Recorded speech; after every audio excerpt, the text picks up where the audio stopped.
I sit in that room. It is so-called a democratic decision. On one side, Prime Minister Narendra Modi and Mr. Amit Shah. On the other side, the leader of the opposition. I have no voice in that room. What they decide is what happens. So the first question, why is the Prime Minister and Amit Shah so keen on choosing exactly who the election commissioner is going to be? Sir, अभी राहुल गांधी जी बड़ा लंबा बोल कर गए कि प्रधानमंत्री जी member हैं, Amit Shah ji member हैं, मैं अकेले मेंबर हूं, मेरी बात नहीं सुनी जाती है।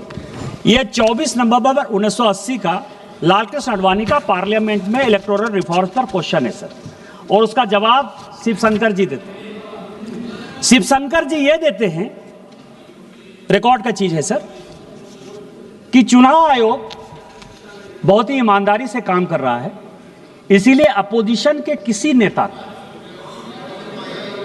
उसके सिलेक्शन प्रोसेस में इन्वॉल्व करने की आवश्यकता नहीं। 1950 से लेकर 2014 तक आप जो है लगभग 64 साल तक आपने जिसको चाहा चुनाव आयोग का अधिकारी बैठा दिया।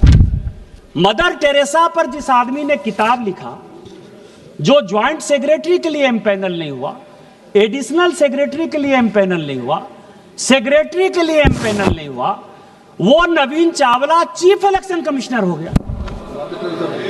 केवल मदर टेरेसा का जो है, केवल क्रिश्चियनिटी को जब बढ़ा रहा था, केवल उसके आधार पर आपने चुनाव आयोग बना दिया।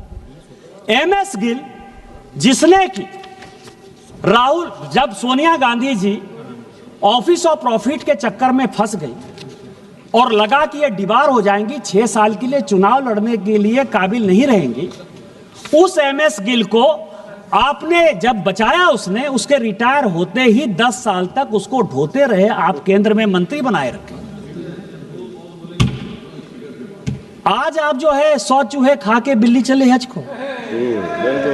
हमने तो कम से कम एक कमेटी बना दी कि कम से कम आपको चुनाव आयोग के घोषणा के पहले, यदि आपको लगता है कि बात नहीं सुनी जाती है, तो चुनाव आयोग के घोषणा के पहले आपको लिस्ट भेज देते हैं। आप उस कमेटी के सदस्य होते हो, कम से कम नोट ऑफ डिसेंट आप लिख देते हो।